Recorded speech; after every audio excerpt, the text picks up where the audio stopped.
Hi, thanks so much for coming. I'm Eric Rogers. I'm an alum of the school, and it's really nice to be here with in my old school with a bunch of Yale students here and Yale faculty here. It's really great, sort of the meeting of two worlds. I just graduated from there, and it's just really awesome.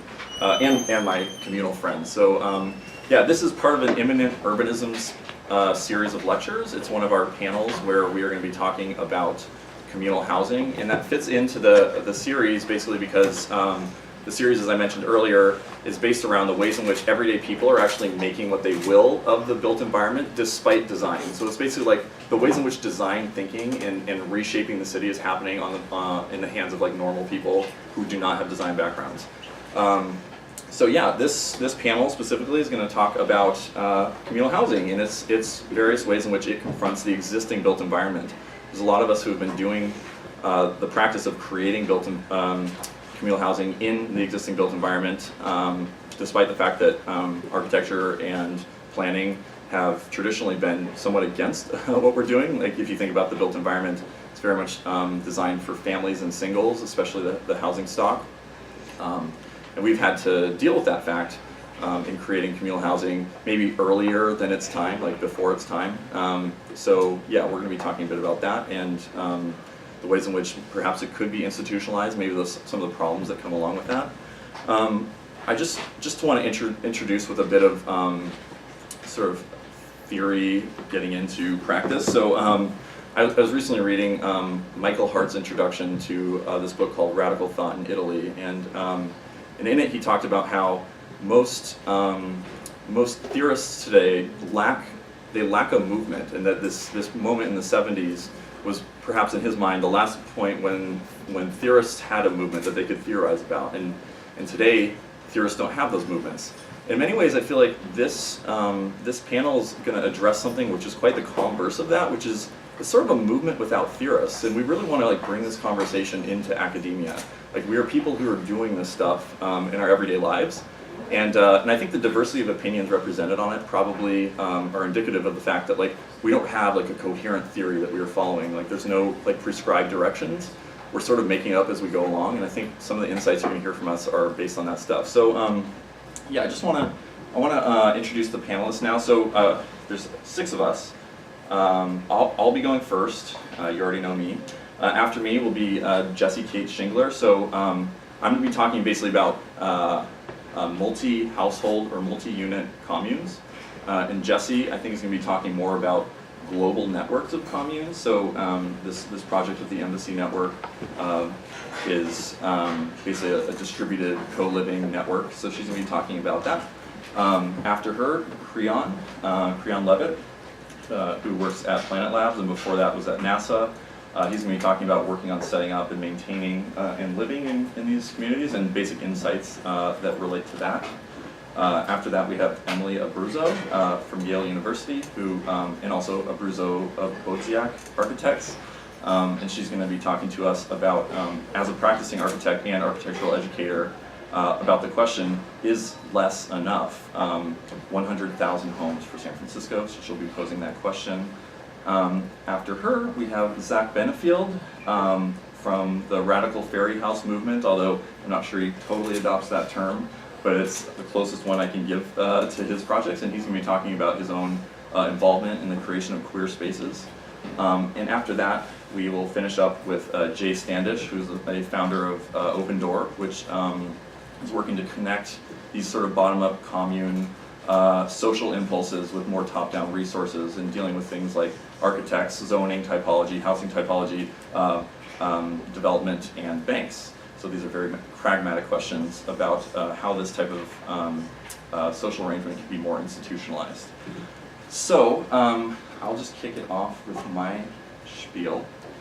I'm calling it communes despite architecture. So I come from a design background. I don't hate architecture or anything like that. In fact, I love it, but I'm also really interested in the ways in which normal people are doing things that we might be able to call architecture. And yeah, my interest in communal housing really came from a political place. I was actually a student here at CCA. I became very radical through the Occupy movement and the war and whatever. And I began to think more and more about like those basic units in society that were reproducing a specifically capitalist, power-laden very top-down society, and the family was one of those things that I felt very critical of. And it led me to thinking with some very interesting Italian theorists about the autonomia movement, and they're playing with this idea that there's a whole shadow of domestic labor that actually maintains a capitalist system. That in the home, you do the labor that the workplace can't remunerate, and that there should be political struggle over this thing. That a traditional workers' unit could not, or movement could not really deal with these like domestic alcoves. And so these, in a way, were sort of like seen as these pockets of communism that were actually good for a capitalist accumulation system by basically being accumulated back into the system constantly. And this is Silvia Federici, a very interesting Italian theorist who argues for what she calls revolution at point zero, the ways in which that domestic labor actually maintains the capitalist system, and how to think through these problems in a really, I think, rigorous way. I went on to Yale, where I wrote a thesis about the ways in which the home came to be in the United States. I'm reading Jacques Donzelot on policing of families, which is a really interesting historical example of what happened in France, but I really wanted to investigate what happened in the United States specifically, and I found this really bizarre organization, a Better Homes in America campaign. It was backed by the Department of Commerce, and Herbert Hoover was really involved with it, and basically it created these two channels of ways in which we were supposed to relate to the home, and they were gendered. They were built along gendered lines. So there were the school cottages for homemaking that girls would go to, and the boys would learn how to build boy-built houses. And this distinction between the home and the house is a really interesting one that I began to investigate. How is it that the home relates to the official economy? Like, if the home is about the informal economics of domestic labor, the house is about the formal economics of the capitalist economy. And the ways in which gender and norms around gender really play into this were very interesting to me. But anyway, what it leads to, essentially, in the United States, and by design, is a specific normative way to relate to the house and the home. Anyway, I see communes as potentially breaking out of this because they make possible this thing that you might call self-valorization. This is, again, an autonomia term, which is the notion that you can realize economic well-being outside of the monetary economy, and in a way perhaps that does not flow back into the economy. So achieving some amount of autonomy from a market economy is what interested me in the communal movement. Anyway, I'm really excited that architecture is starting to take these issues on, to think about this stuff. This is Family Planning, the latest issue of Harvard Design magazine. Really awesome issue. It's actually got a concluding interview with Michael Hart, who is a really interesting thinker who I was quoting earlier. So yeah, I'm very happy architecture is on board. On the other hand, I feel a bit nervous about architecture's involvement with communal living, because I think, as Manfredo Tafuri illustrated, there are limits to what architects and architecture can do. I'm not sure that we can solve this as like an architectural problem. And so, like, moving forward, I hope we can avoid what he described in that wonderful book, Architecture and Utopia, where he described the way in which architecture as the ideology of the plan is swept away by the reality of the plan, when the level of utopia having been superseded, the plan becomes an operative mechanism. The crisis of modern architecture begins in the very moment in which its natural consignee, large industrial capital, goes beyond the fundamental ideology, putting aside the superstructures. From that moment on, architectural ideology no longer has any purpose. And I feel like, while he's speaking about modern architecture, I feel like the same could be said about a lot of the things that architecture gets really excited about, and communes are not exempt from that. And so, while I'm really excited about the institutionalization of communes as a thing in everybody's lives, I'm also concerned about how it might re-territorialize back into traditional power structures and reinforce those. So yeah, I want to talk a bit about the communes that we have created despite architecture, that is, prior to architecture being interested in our projects. And I'm going to talk about it by way of mentioning a project that I did in New Haven while I was in grad school there. So this is New Haven, Connecticut. I know a lot of you have just flown from there. It doesn't look like this right now. It's really snowy and freezing. But there's a really interesting set of laws that are sort of there to reinforce the family and sort of there to protect students from being exploited by landlords, but basically it's illegal for more than 4 adults to dwell in the same unit without a permit and some institutional affiliation. And so all the housing stock has been totally divided up, despite the fact that there's nice big houses all over the place and big buildings. Every single big house basically is like divided into multiple flats. And so this was like the built reality that we were dealing with as a fledgling commune. And so we basically tried an experiment out, which is the split household, a household that spans multiple units. And so we basically signed a lease on these 3 different apartment buildings in the Worcester Square area. These are on St. John Street and Chestnut Street, respectively. And we didn't have the whole buildings. We just have 1 unit in each one of them. It was based on basically what we could find on Craigslist. And we applied as different individuals. And we told our landlords some stuff, but not everything. I just want to say, not only were the laws and the physical buildings working against us, but like landlords are such a conservative pain, and like they're just a drag on progress, and like they're just part of the reality that you have to deal with a lot of the time, especially if you don't have enough money to buy your building. And so we gave some information. Anyway, what we did was, here's images of each of the buildings. So that's the Chestnut Street apartment, and then these are the 2 St. John apartments. Very common buildings. This wasn't like special circumstances, but we really wanted to see, like, can communes happen in a neighborhood like this in you know, semi-suburban New Haven? And it turns out that they can. What we did was we shared keys among ourselves. There was, we had 8 of us initially. It's actually grown since I've left to, I think it's 12 or 14 people now, which is really exciting. They've gotten another apartment, so now it's now 4 apartments. And yeah, we just share keys. We would share responsibilities for paying for and maintaining our commons. And our commons were pretty specific. They were spatial, they were food, and they were labor. And so you would cook dinner. It was understood you would cook dinner once every 2 weeks, and as a result of doing that, you would have warm dinner provided for you 4 nights a week. You would participate like collectively in like the social organization. That is, you would just show up and like be around and try to just like be part of that social unit. Like we really approached it as a household, like, and we saw each other as a household. And it's funny because people would always ask us, well, what makes it like different than just being roommates? And my feeling is that a lot made it different as roommates, and perhaps the most important thing that made it different is that we called it something else. We didn't call it roommates. We were a collective, we were a co-op, we were a commune, and we share things. And yeah, the material things we shared were food, space, and labor.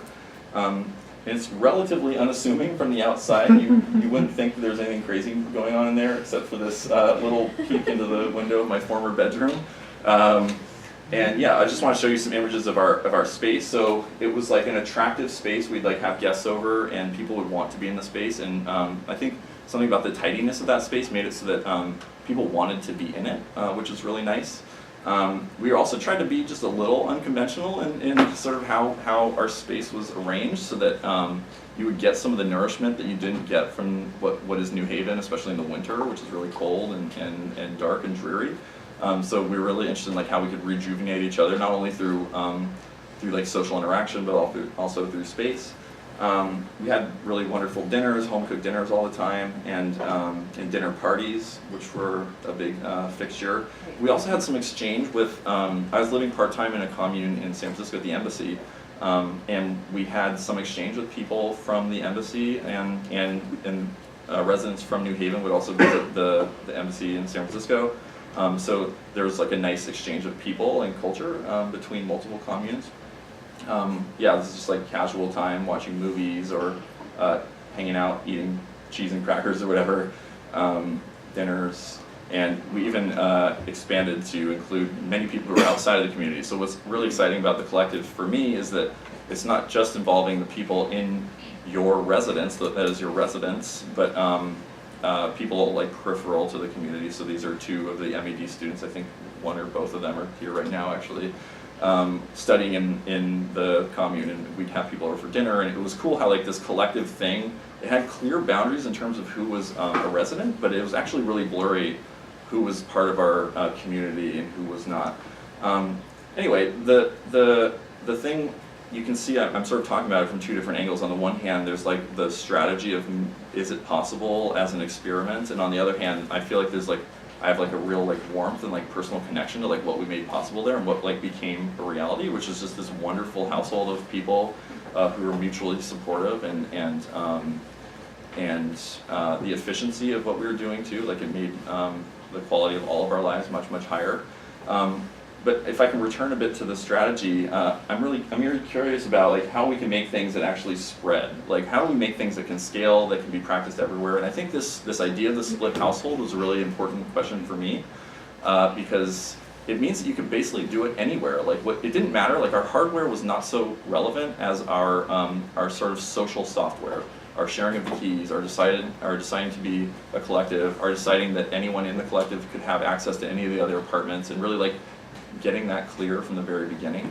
But I think there are other things, other considerations that other panelists are going to bring up. So yeah, if there's a software versus hardware question, there's also this question about what about suburbs? So like are communes possible in suburbs? I think this is a place that architecture maybe right now is not so interested in. Like what do we do about suburbia? There's a lot of emphasis on urban projects, but I think suburbia and also exurbs are a really good question. Also, there's a question of inequality that I really want to address. I'm sure you noticed that the group of people were at least not ethnically very diverse that were part of the commune, and I think it's a really tricky issue. I mean, we were pretty affordable, like we were not very expensive at all, but I don't know, I heard a really good thing by Simon Sadler where he was talking about the 60s and this attempt to like bring the communes and the Black Panthers together. It was really tricky because the hippies were trying to drop out of society. They wanted out of society. And the Black Panthers in a lot of ways, or at least many people who were represented by the Black Panthers, just wanted a seat at the table. And so I find often like when we're like, hey guys, let's like try this radical thing to people who feel like they're traditionally oppressed or not included. It's like they want inclusion. And this is like a tricky cultural thing that I think the commune movement needs to think about and address. Like, how do you make these things not feel like some marginal cop out of society? I'm not quite sure. Yes, this is this question of diversity.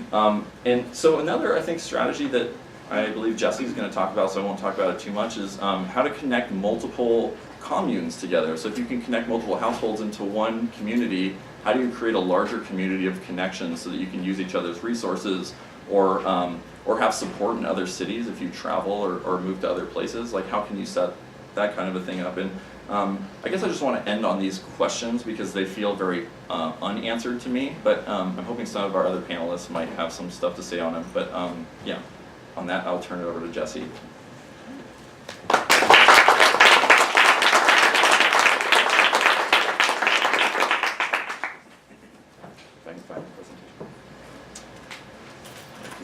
Jesse?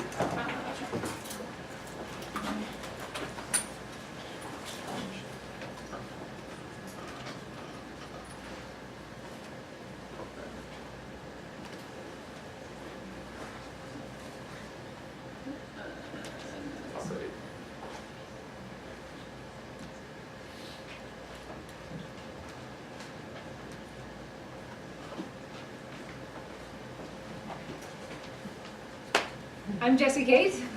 Hello. So as Eric was saying, I'm involved with something that's called the Embassy Network. There's a whole bunch of people here who are also involved with the Embassy Network.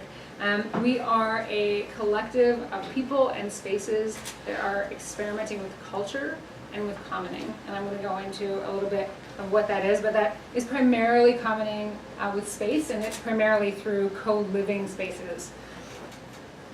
I have, just for some context, I have a couple of different hats that I wear within this network. One is that I've been involved with founding and setting up and finding the spaces for several of these individual spaces that are in the Bay Area, as well as we're currently working on a space in Berlin and in Nepal.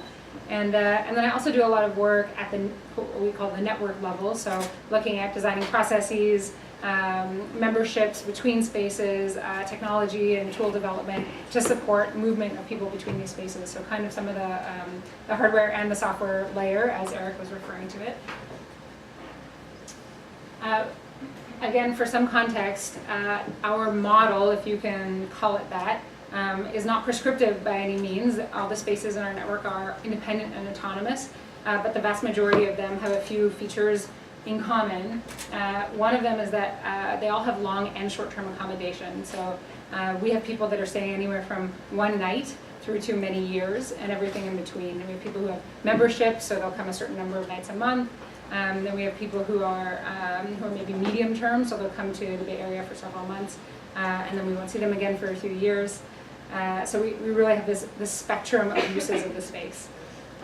We have each of our spaces has some form of collaborative governance. So these are not spaces that are services. You've probably heard of Common, or of, WeWork is moving into WeLive.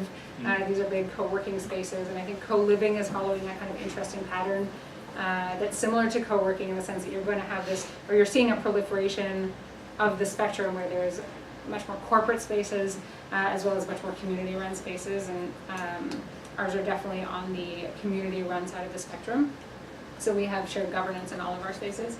And then finally, all of these spaces serve as platforms in one way or another. So they're not a finite or fixed set of uses of the physical space, but they exist to invite unexpected uses, and that plays a large role in the architectural, the way that architecture dovetails into our uses.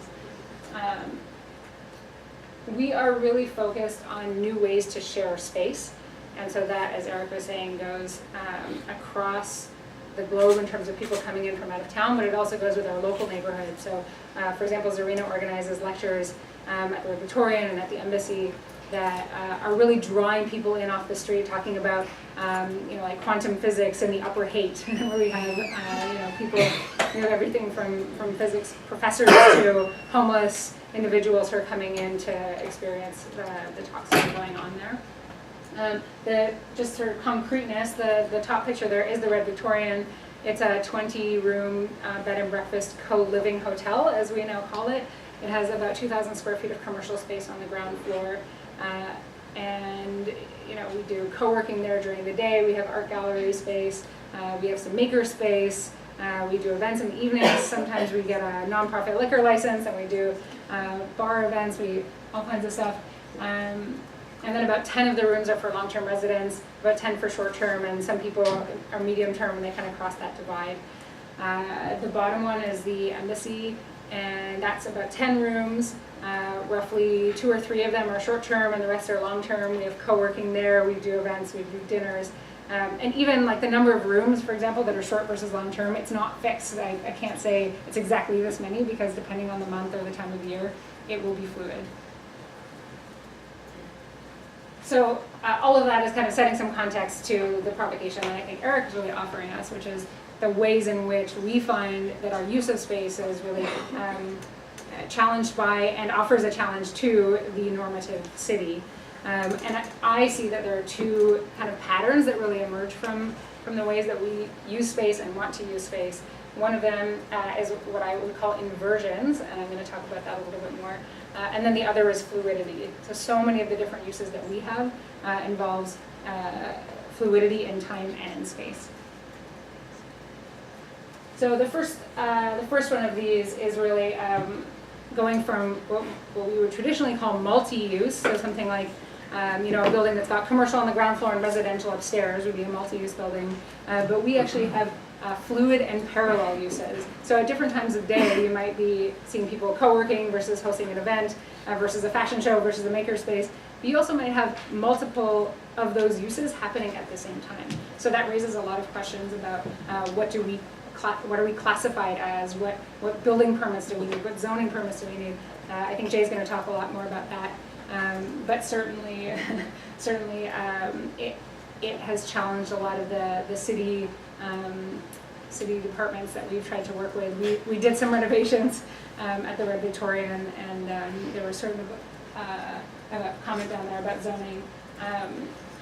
So just to go into that for a second, the Red Victorian is zoned as a bed and breakfast, as a small hotel with a commercial space, but we have a kitchen there that's for residential use.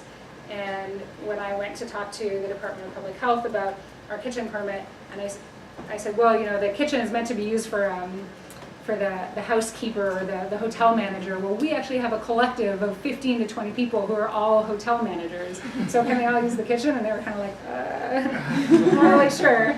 And I think that they have really, they've tried really hard and they've worked with us a lot, and I really appreciate it, but there's certainly a lot of open questions that raises. The second is this idea of a spectrum, so going from public to private. Our spaces are, in a lot of ways, I think about them as the new community center. They're really a new type of public space. We have strangers in our house pretty much daily. I mean, the Red Victorian is physically open to the public. It's got a massive storefront on Heath Street that people just walk in from off the street and can co-work in. All the way through, if you go up to the third floor and to the back, you've got like a private resident lounge. And so there's questions about how we navigate the boundaries between those spaces. How does the architecture support us navigating those boundaries? And also without the architecture supporting that, or even with it, how do we kind of establish through the software layer those boundaries for ourselves? And how do we then make it, communicate it in a way that other people can maybe use those norms and apply them to their own spaces? Zoning I just talked about. Okay, so access. Also, we have a lot of different types of access for our spaces. So when we have guests coming through, as I mentioned, we have people who are members, people who are coming for events. What qualifies as a resident in that type of space? How are we meant to pay, like, what should we be paying taxes on, and to what department? Should we be paying taxes for retail stuff? Should we be paying taxes for hotel? Should we be qualifying these people as residents and giving them tenant rights in our spaces?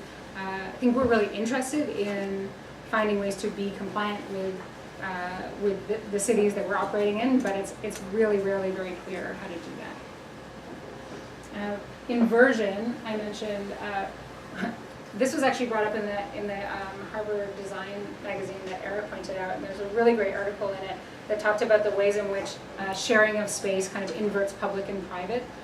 In our spaces, I mean, traditionally you might think of your home as a private space, and when you're outside of your home as being a public space. And similarly as the daytime, when you're out in public and interacting with people, and the evening time or the weekends as when you're kind of retreating away from major social interactions. And in our community, it's sort of exactly the opposite. I do a lot of kind of solo work during the day. And then in the evenings, I come home to a massive dinner of 20 people, half of whom I haven't met before, where I'm making connections about the projects that I'm working on. So it's like social and it's networking. And similarly, the time of day, right? It's evening, not the daytime. So there's this really there's this question about when do I have private time? How does, again, the architecture support that private time or not? And what is my private space in the broader space of these very fluid physical spaces around me. And then the last one I wanted to mention was governance.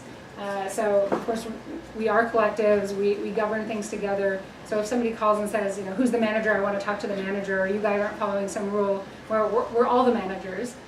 So again, it brings up questions of compliance. And just a concrete example, we're meant to have a food handler certification for our bed and breakfast license. So who's meant to get that? Who's the manager in that case? And we don't follow the traditional pattern that one person will get that and then disseminate that information to all of their employees, because that's not the way that we're structured. And so how do we have structures internally to make sure that we map onto, and vice versa, the requirements of the city? And this is all just in one city, so I haven't really talked a lot about the network component. And maybe I'll just comment that each of these nuances is very different in all the cities that we're operating in.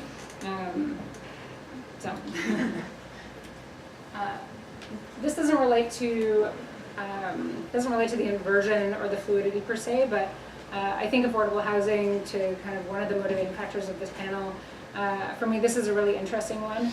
In our communities, we kind of have a DIY approach to affordable housing. We get together as a community and we're able to say, well, we'd like to make this room a little bit cheaper and offset that with income from people who are able to afford it.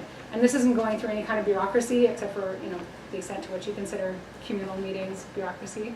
But it's something that we can decide to do ourselves, and we also don't have to ask permission for it. The flip side is that there's no city policies that would ever recognize what we do as affordable housing, and certainly we would never qualify for any kind of subsidy or support from the city for offering what we do. It's simply because we believe in doing it.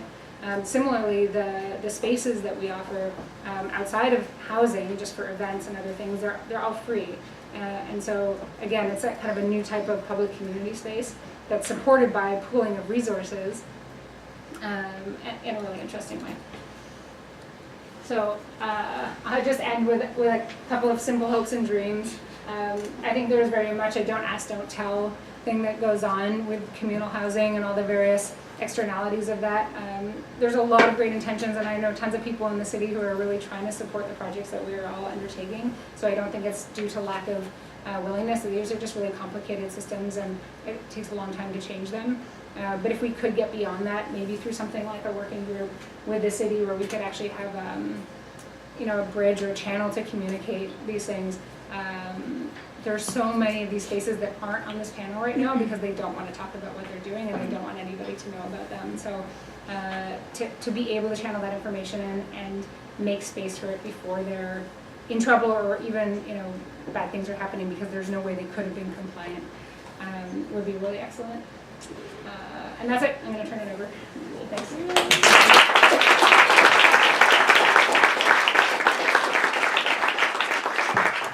Next we have Creon Levitt. And do you have slides? I don't have slides, so don't put up that El Capitan again. Okay. So hi. So I promised to not make this an interactive talk, but I do want to start with one question, which maybe if you have children of your own, would you mind raising your hand? Okay, interesting. Thank you. I do not have children. I'm older probably than most of the people in this room, if not all of them.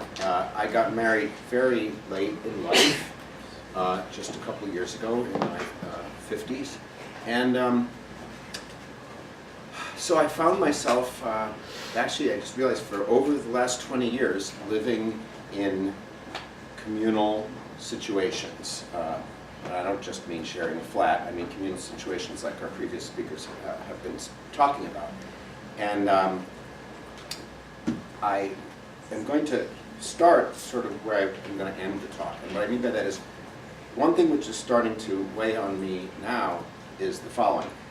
The communal living situations at the Embassy Network and on some of the projects I will describe, and at the houses that Eric was showing examples of, I think this is like a huge growth market for places like San Francisco and other cities that have a lot of young people who aren't yet married and don't yet have children and are maybe actually just out of school where they've been in a communal living situation, dorms and stuff like that. I think that it's like totally unnatural to try to throw those types of people into chopped up subdivided buildings and small little apartments, and then they just go out to bars and stuff like that for their socialization. It's so much more healthy and so much more profound to have communities. But what I'm sort of interested in right now is that's just an obvious match. I mean, if you go out and build these things in a city like San Francisco, people will move into them and they will love them, and I think it will spread,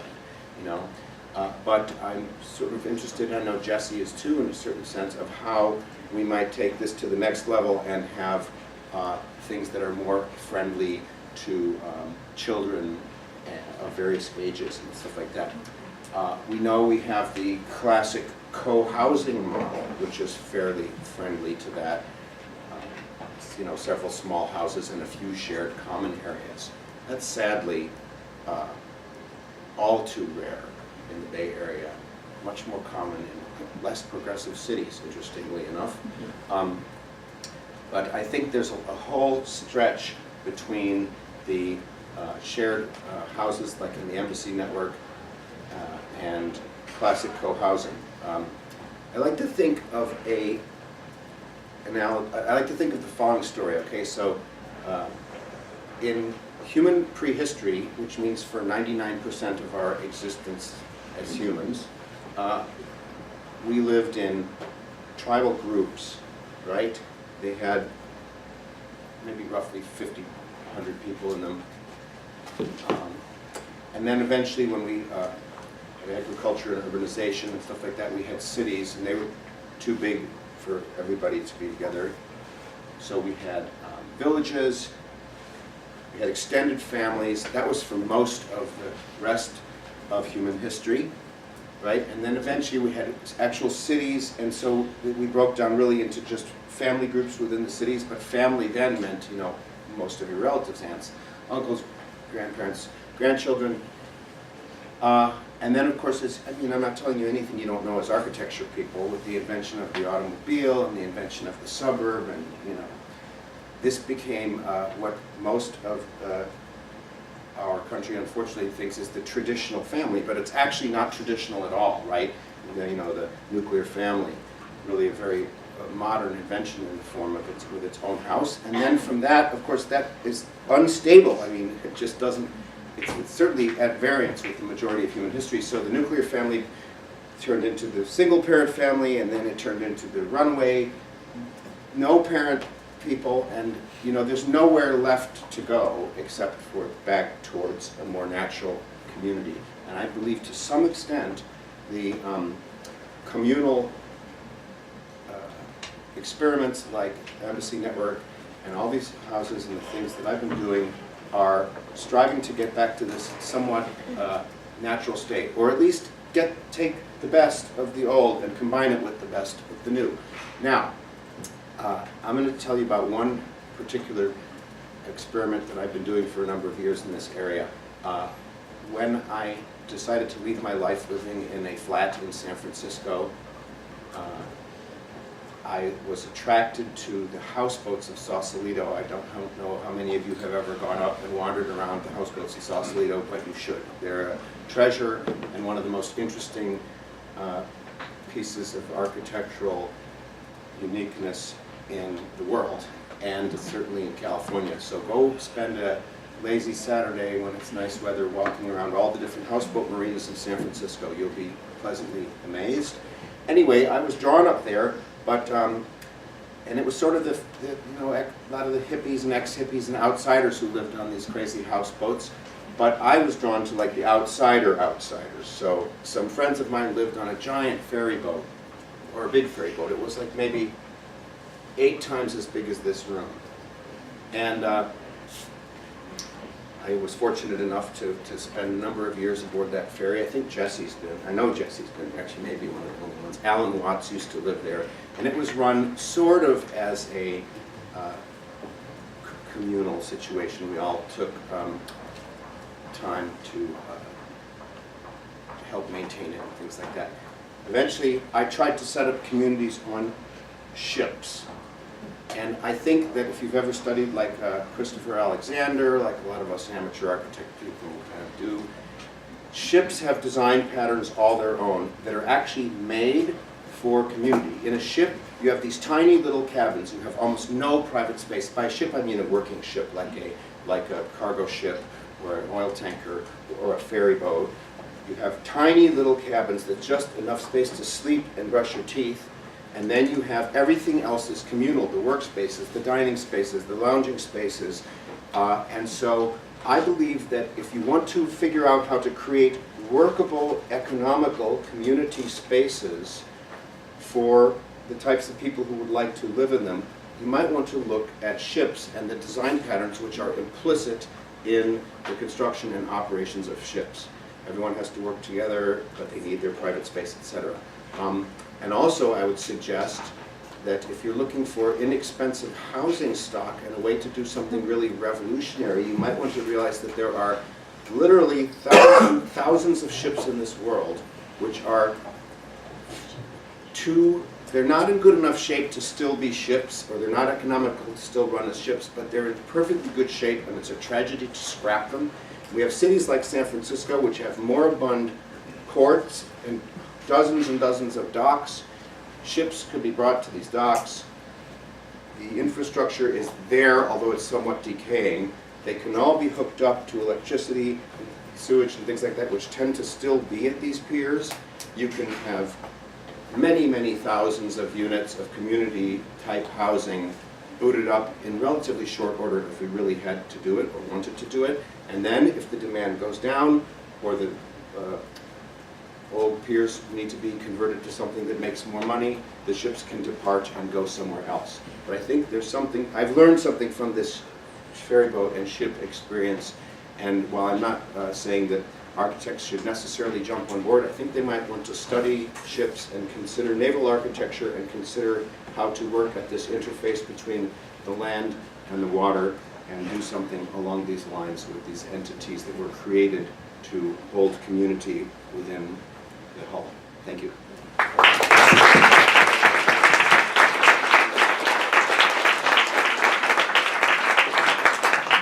Next we have Emily.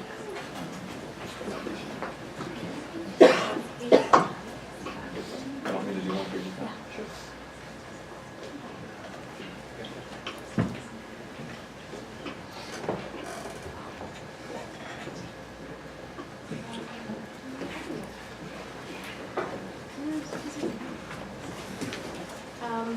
Great, so first, I actually want to thank Eric and Niraj and Jonathan and Chris for having us here because we're learning so much so quickly, so it's like boot camp for us, which is an improvement on our 9-hour walk around the city yesterday, which was the first phase of this boot camp.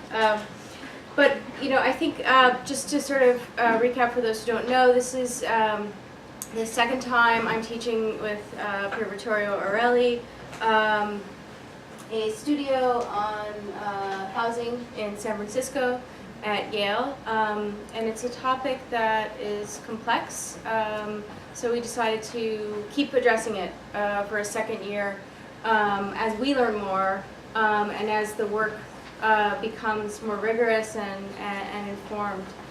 So what I'll show you today is a work in progress, really. This is the work from the first studio that we completed last spring, and it's bits and pieces of it. But you know, to continue sort of the hard sell on communal living, this is a studio where we're looking for new models.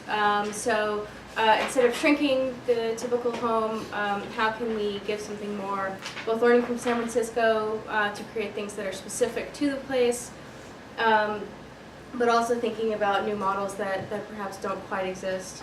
And these are purpose-built models, so a little bit different than what you've seen so far, at least in this panel, but that'll become evident.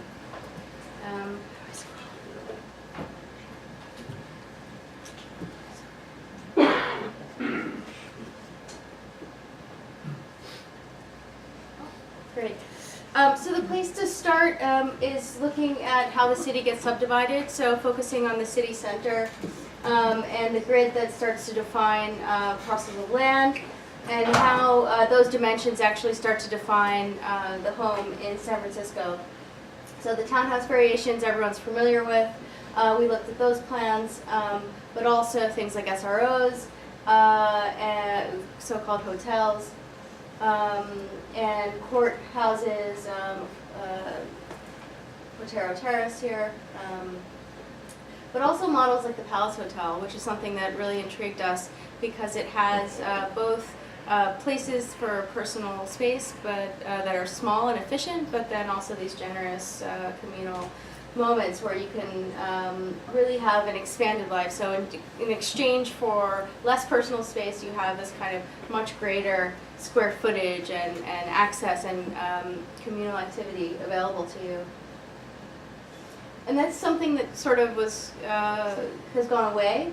And instead we have things like these Hayes Valley apartments, which you see here, or other models that you know we've already talked about today. So the micro unit on top is the plan of the panoramic, which again is that shrinking. So everything's inside of the same envelope. The kitchen, the bathroom, it's just much smaller.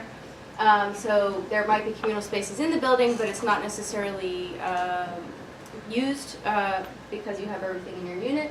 Or 20 Mission, which is the plan on the bottom, which has a large communal space in the center, and I believe the corners are also communal there.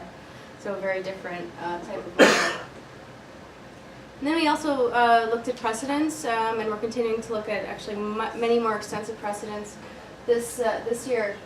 This is Hannes Meyer's Co-op Zimmer, which is a kind of model of the sort of cell, but it doesn't have those things in it like the kitchen and the bathroom, so it suggests that there are other shared things, or there must be for you to live here. So in some ways it's not a model of, it's not a jail cell, it's actually something that's more about freedom.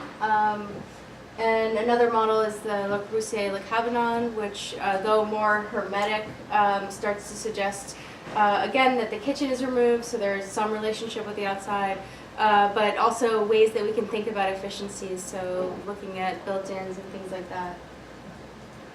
I'll show you a few things that we're thinking about the city. I think we're learning more and more about opportunities. The sites in red are sites that were flagged by last year's group as potential sites. Many of them are Kirsten's so-called soft sites, yes, which is a great term that I think we'll probably continue to use. Sites that are underdeveloped, so either like one-story retail or parking, with some photos of them. Streets was one, wide streets, extra wide streets that have parking, many lanes of traffic, a center, median, more traffic, more parking, extra wide sidewalks. This is something that our studio looked at as a potential for increasing density.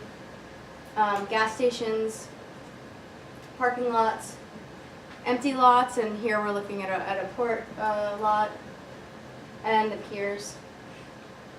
And I will now not describe 9. We did 9 projects in the studio. I've brought 5 of them to show you sort of very quickly so that we don't run out of time. But these are very specific projects, and again, provocations and works in progress. But hopefully related to a lot of the conversation we've had today.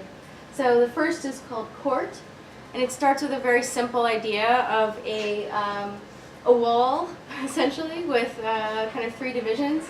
And this is something that gets repeated and starts to host beds and desks.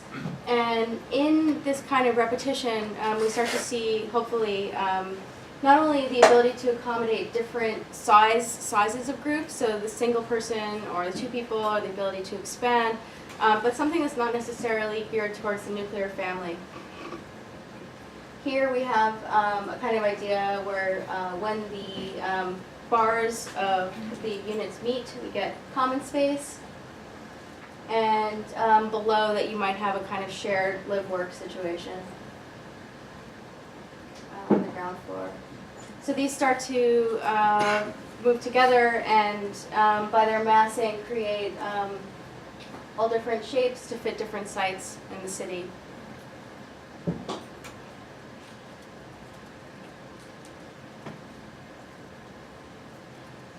The next project is called Score, and this looks at the piers, and in a different way than bringing boats to them. But again, this idea of a very simple unit, a wall with some divisions that start to host beds and closets and things like that, and just by their arrangement start to describe personal space, a sort of personal cell here at the top. But then some kind of intermediate shared space that could be for work, and then larger, more generous shared space that could be for eating or parties or things like that. Here, the placement of them starts to suggest kind of no distinct ownership. So it's not like you own your row, but you might have access to sort of different areas. Then again, looking at the sort of economy of sharing and new models of ownership. This one has a complex stacking, and it changes essentially in its massing from one side to the other. So occupying those piers, we have sort of 2 varying facades, not unlike other warehouse architecture that we've seen in piers in the United States. But the experience inside is different, and it has this kind of, again, different types of spaces that could be occupied in different ways, flexibility built in, but also specificity. So I think that's something that's really, for me, been very interesting in these projects, this kind of range going from something that's very specific to allow you to live efficiently to spaces that are actually extremely flexible so that they can accommodate a wide variety of uses and also people. The next idea is core, and this actually takes just 3 very simple forms. A storage with beds, a bathroom, and a staircase. And when you start to array them in the middle of a space, you get some more private spaces and then larger, longer public spaces. So this is actually looking at a tower form. So you can see here, and I should have mentioned, all of these projects have specific siting as well. So this is a project that envisions the same method using 3 different sightings. So this is the tower form, which might be here, might be appropriate for if there was a site downtown. And again, that's that shared space. And the bedroom. Or a kind of more townhouse massing. So these kind of lower rise sites that exist around the city. But again, placing the cores in the middle with private spaces on one end and public spaces on the other. And so we start to get blocks like this here. Or a kind of lower, much lower scale, actually single story idea that starts to occupy warehouse districts that are sort of low but wide, which might look like this. Palazzina is a type that's a scale of building that we think could be actually very interesting for San Francisco. This is a plan that's maybe not entirely recognizable, but you see that there's sort of bathroom elements and private zones that are interspersed with large, generous public zones. They mass together, you get a kind of complex, but also a very rigorous series of spaces that shift in scale. So you have sort of, again, that efficient zone where you sleep, that's private, and then that large, generous space where you have a variety of opportunities.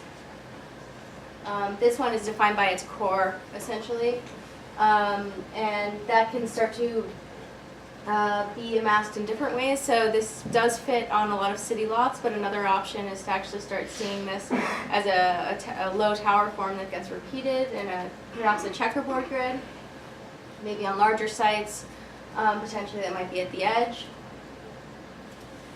And so we have this kind of scale that's maybe unfamiliar, because it sort of spans sort of 1.5 stories, some of these spaces.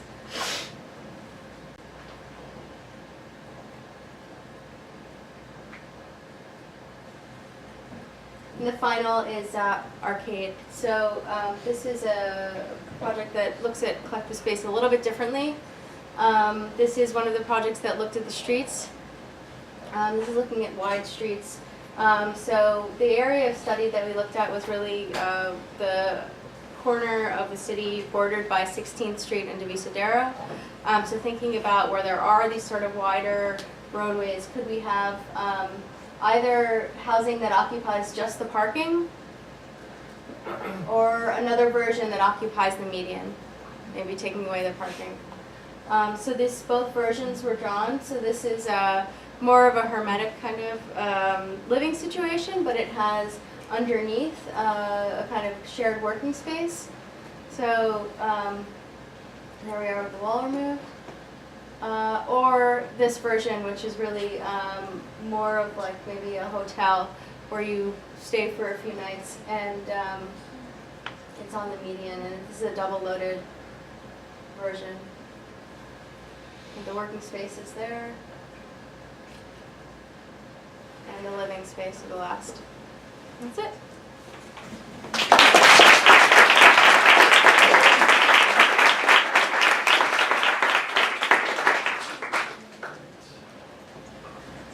Next we have Zachary.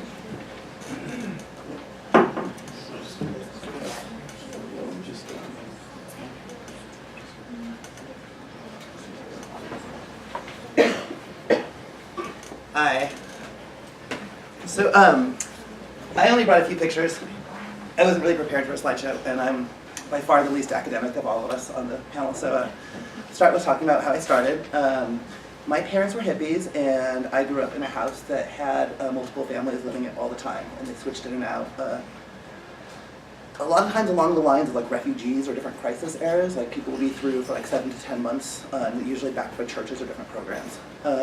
So for me, living like in a collective or co-op is very, very easy and pretty second nature, and I've been doing it my entire life. And when most people went away to college, I went through a very long, like anarcho-hitchhiking phase. And I saw communes all over the country and all over Europe and all over Latin America. And I stayed in like, agricultural-based communes, and I like lived in communes that would never call themselves communes, and I stayed in squats or sort of like illegal, like warehouse-based, sort of our landlord neglects this place and now we've taken it, styles of living. I've been involved with like anarchist, like pure anarchist, like we don't really know or have any rules that are happening in this space that like, if you claim this bedroom, you better put a lock on it. No one's in charge. There's no plenum or like gathering of the minds to like figure out how things work. And then I've also been in anarchist spaces that were very like almost sort of like meeting fetishists. And like, there was like 4 meetings a week to discuss like all of the major things that we all had to agree on in order to live.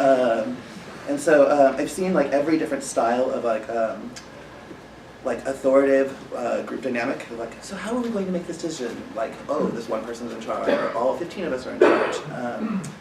And so I started my own houses. I got over that, felt like I needed to settle down, and I started making my own houses in the late 90s. I founded 8 different community houses, and 3 of them are still in existence, which is really neat because I don't know anyone who lives at any of those houses now, but they're still, like the same built environment is there. They're still going more or less off the same cultural vibe. The last one I started is in Oakland. I started it 2.5 years ago. And there's, it's a 6-bedroom house that was subdivided sometime in the like 1950s. So the landlord has it into 2 units, and we rented both of them. And then we rented the sort of the garage and the like driveway next to us. So we've got 2 gardens, 2 kitchens, 2 bathrooms, 6 bedrooms, and a population that stitches between 9 and 15. Not a large amount of pattern. So this is our backyard, and when we started it, it was just this like empty space. And I'm a landscape.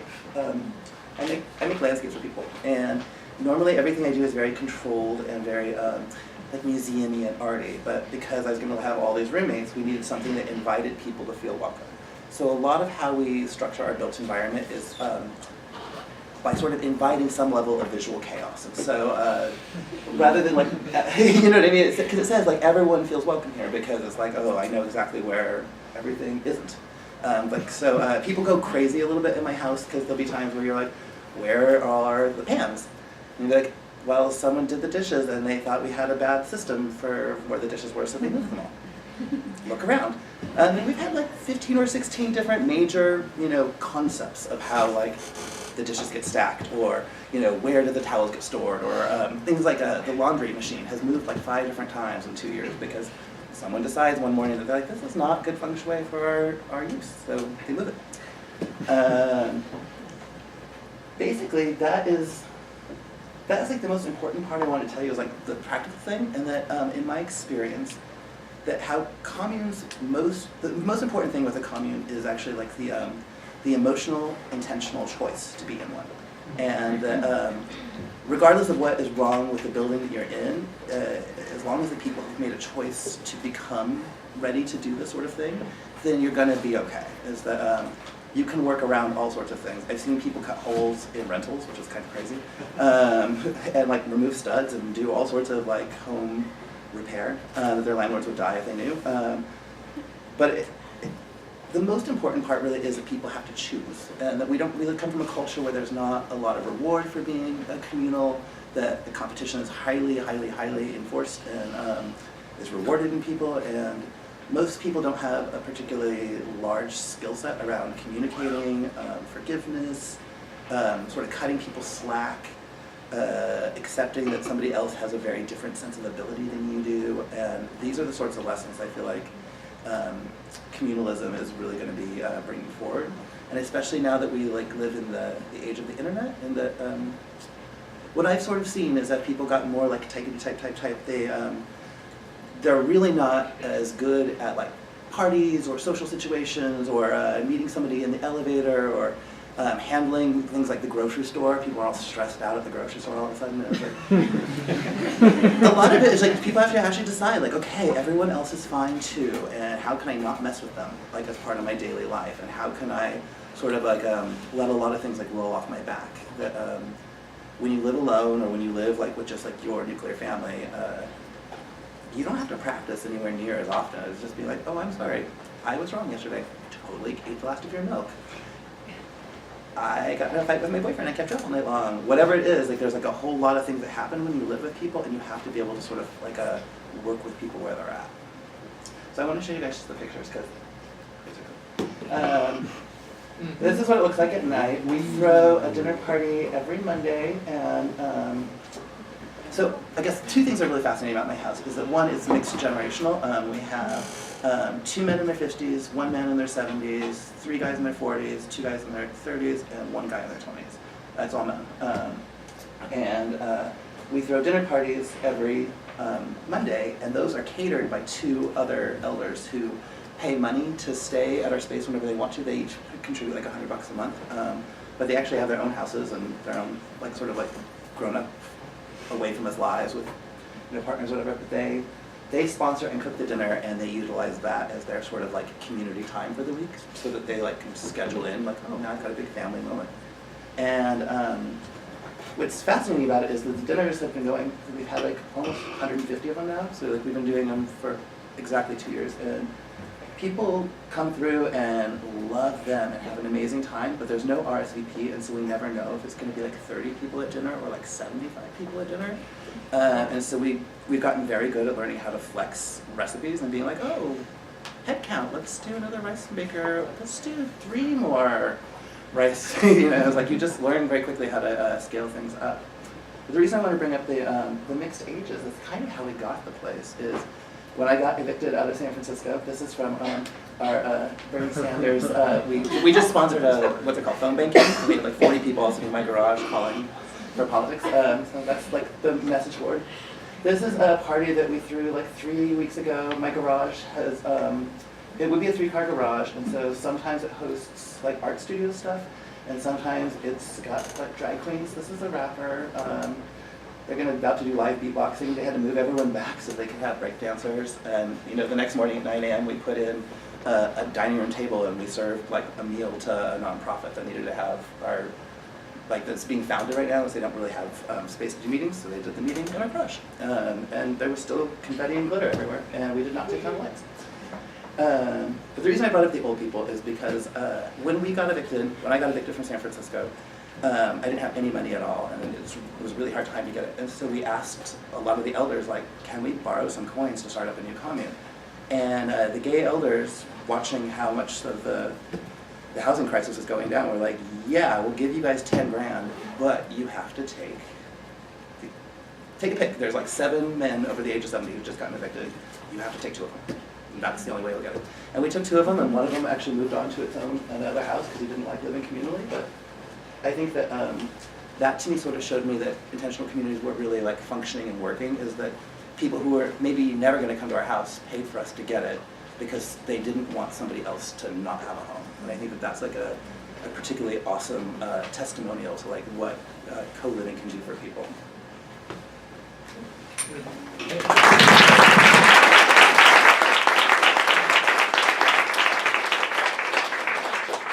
Thank you so much, Zach. Alrighty, and our final presentation by Jay. Slides all forward.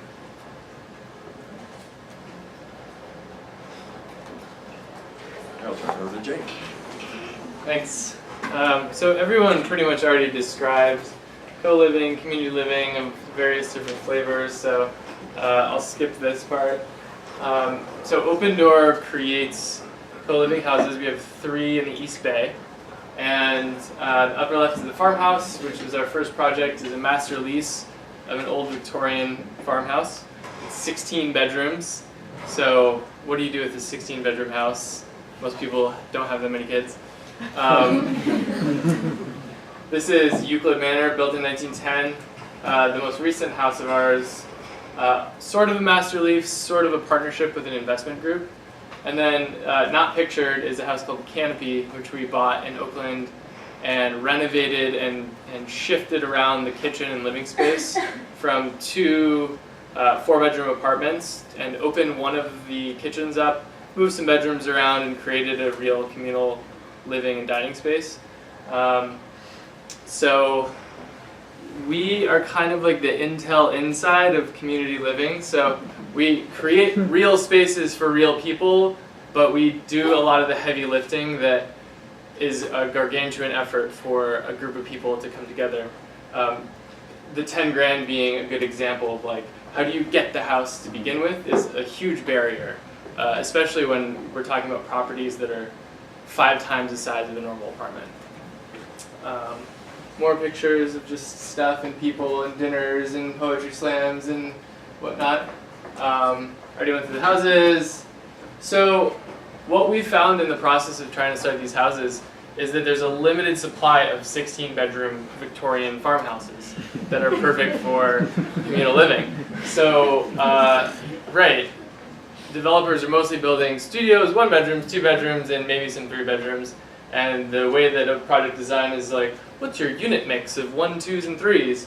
We're like, how about some 9s in there? Actually, Jesse and I consulted with a developer called Build Inc. in San Francisco for a project called 1532 Harrison, which was going to be a co-living apartment building, and for various reasons didn't happen and turned into a traditional project. But this was the layout of sort of basically micro suites or en suites or efficiencies that had their own bathroom and sort of kitchenette with a nice grand living space, dining, kitchen shared in the center. And so this would be considered in San Francisco's group housing code. So this would be 1 unit. And roughly sort of 30% common space. Our houses have about 50% common space. I don't know what your house is. Yeah, it's pretty not a high. competition, guys. Yeah. Just kidding. Well, we're very we're like cousins or something like that. We all spun out of each other's work. So this is sort of the basic geometry and logic and finances of how co-living compares to traditional apartments. So on the left, you have sort of your, we'll simplify units and say it's a 500 square foot apartment for $1,000. The light green is your living space, so your kitchen, dining, living room within your unit. So you have access to 500 square feet and you pay $1,000. On the right, you have the same floor plate but divided and added 2 more bedrooms, but you're taking all your shared living space and combining it. So each resident has access to a much larger area than they would in a traditional apartment, but they're paying nominally less than they would for the apartment. So from their perspective, it's like, cool, I'm paying $850 instead of $1,000, and I have this baller living room and great kitchen and amazing people to live with. Like, that's a pretty cool opportunity. And so on the, I don't know, maybe I didn't put the last slide, but what that spits out from a financial perspective is the total rents are actually higher for the co-living unit. So from a development perspective, it makes sense. Now, when we go into have these like meetings with developers and investors and stuff, they're like, well, tell me about this newfangled hippie commune thing, and I don't know about that. No one's ever done that before. And we're like, actually, people are doing it all the time. We've lived like this for hundreds of years, and it's actually a new thing that we have the nuclear family with like 2 people living together. That's not a natural human existence. So some of the things that we find ourselves kind of figuring out as we go along, as we begin to pitch this idea to developers, and we're starting to get a lot of traction with the idea of building new housing that takes the co-living typology. Banks are a big question, so we have real conversations with developers and the equity investors that are behind them, and they're like, cool, we generally get it, you guys are starting to have a track record, there's other people doing this, it's starting to make sense. The banks are even more conservative than we are. So now there's this effort of like, okay, we're gonna like put this master lease down, and we're gonna have guarantors for the master lease, and we're gonna have a bond and all this stuff so that the bank can take zero risk and we can take all the risk. And that'll be like that for a while, and then it'll become more standard, and that's how these kinds of innovations kind of slowly become normal. And then also the other risk is in the unit type, and they're saying, well, if this is a fad, it needs to reverse back into traditional apartments. So we work a lot on looking at the floor plate and where the utility stacks and the plumbing stacks are, and figuring out how to lay out our units and our rooms such that you have soft walls and stuff like that, and it all can be reversed back to traditional apartments. And you figure out the cost of that, and you say that's the risk. And so it's playing a lot of puzzles with the space and all the different risks that you're taking on. But a final one is the zoning question. So we've basically just taken the existing zoning and either had multiple units or had grandfathered in places like the farmhouse that are these old 16-bedroom houses. But eventually it would be great, and we've spoken a little bit about the idea of creating a co-living use type in the zoning code that says you can have a 10-bedroom unit, and this is how you deal with parking, and this is how you deal with neighborhood interactions and which zones it can be in and stuff like that. Because parking is ultimately one of the biggest things that you will always have to deal with. We spend a lot of money housing cars in buildings and cities. A two-story podium costs like 30% of the building cost. So as architects, the more that architecture, creative people can get into the hands of being themselves developers and not being hired by the developers, you guys have all the skills that are really required to do development, and it's just a matter of adding an additional hat called talking to equity investors and figuring out risk. So I would encourage all of you guys to not just be hired by developers, but to become them.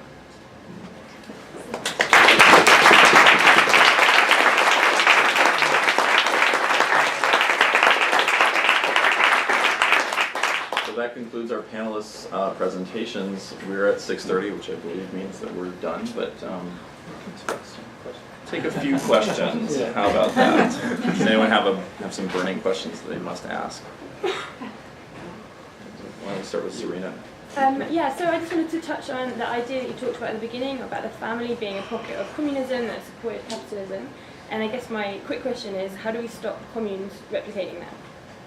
How we stop communes? Sorry, can you repeat that? Replicating the sort of unpaid labor of the family. Yeah. Yeah, there's a term for that. It's called primitive accumulation in the sort of Marxian lexicon. And I guess the fact is, I don't know that we can, and I'm not sure that a lot of people would like to, and I'd imagine there's a diversity of perspectives on this. So for me, I'm interested in thinking about how some of us might, but I would turn it over to other people for thinking about question.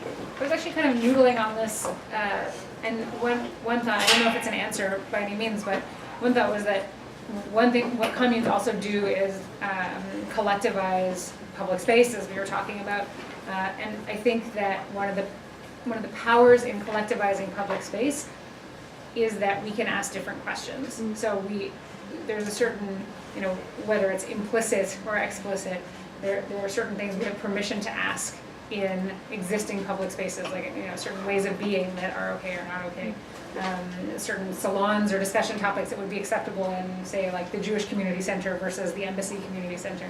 And so, that's not really a great answer, but it's redefining the permission space of the ways in which we come together can at least make room to ask that question and to answer it in a different way. Yeah.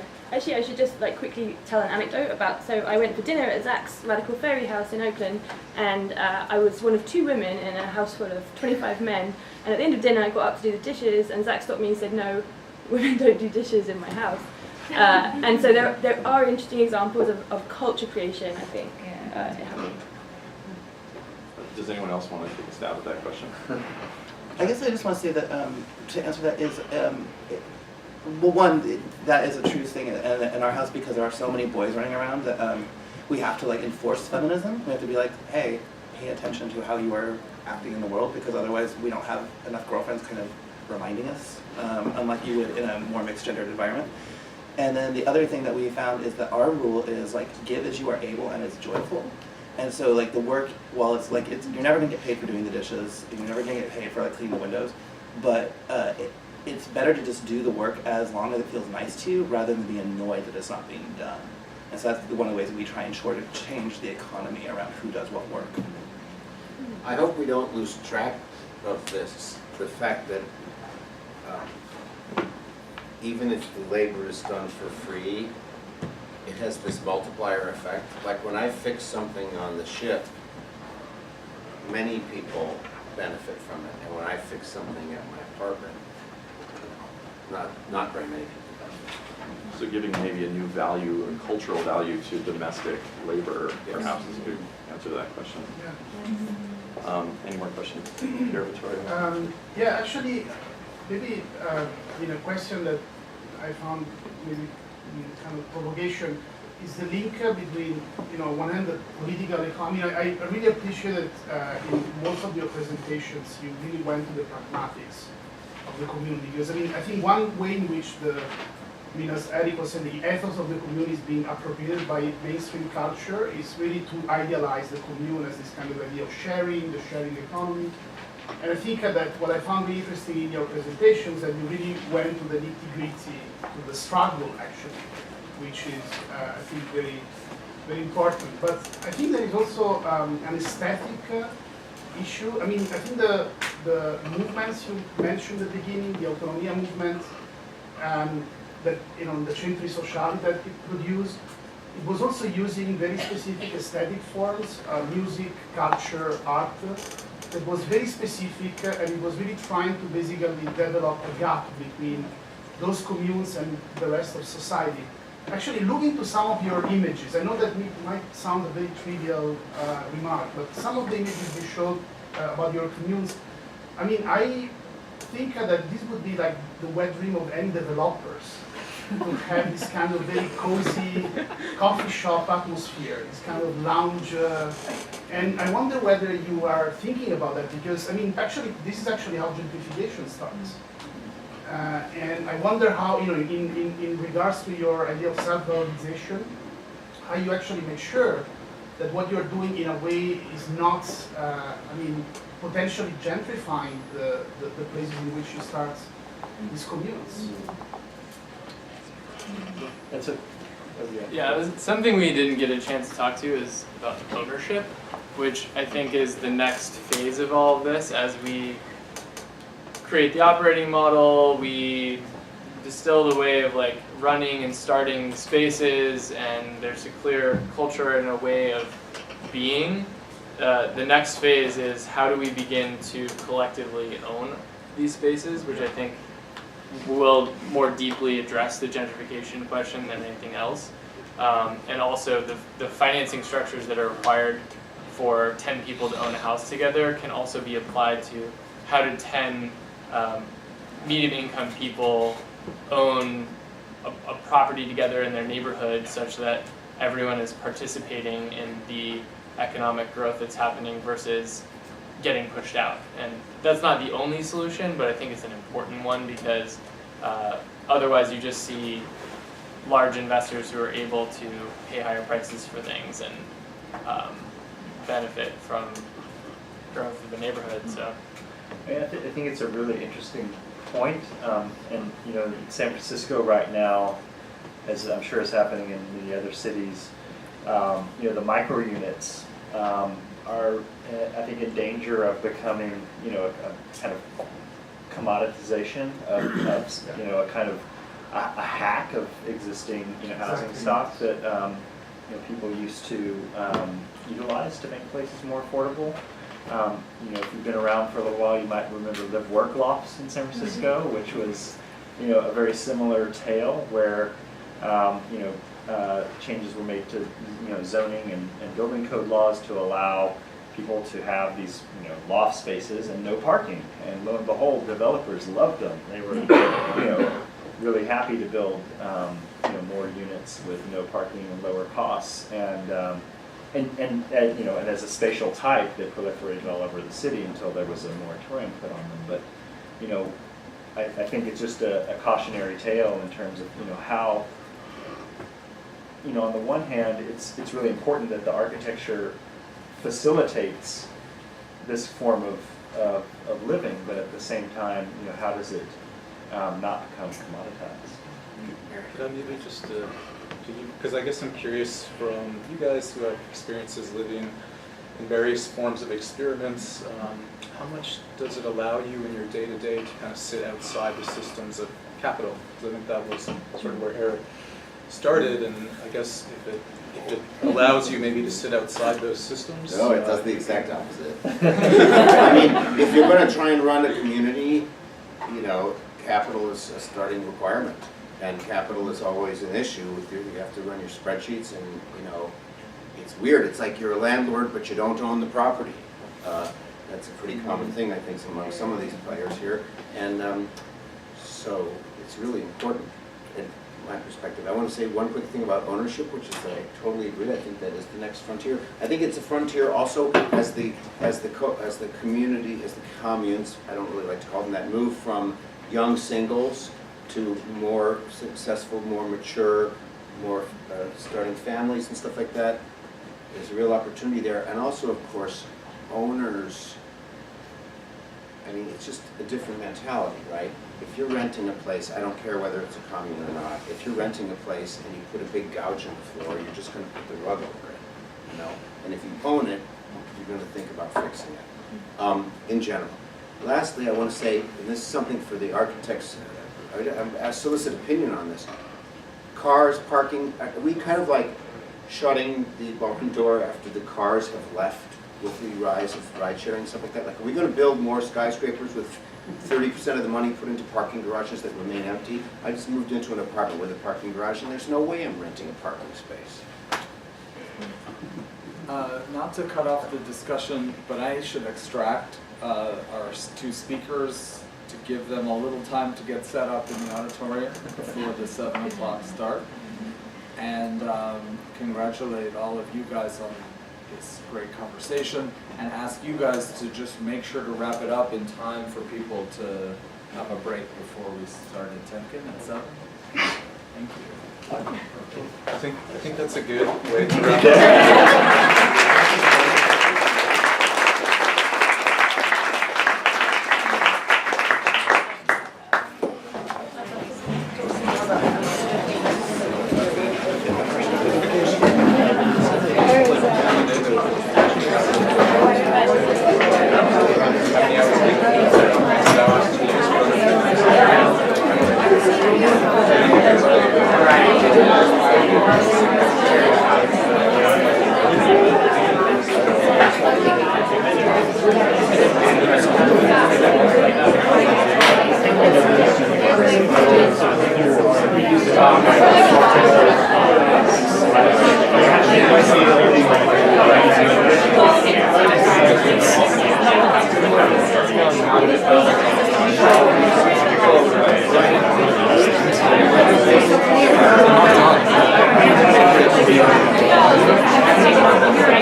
Like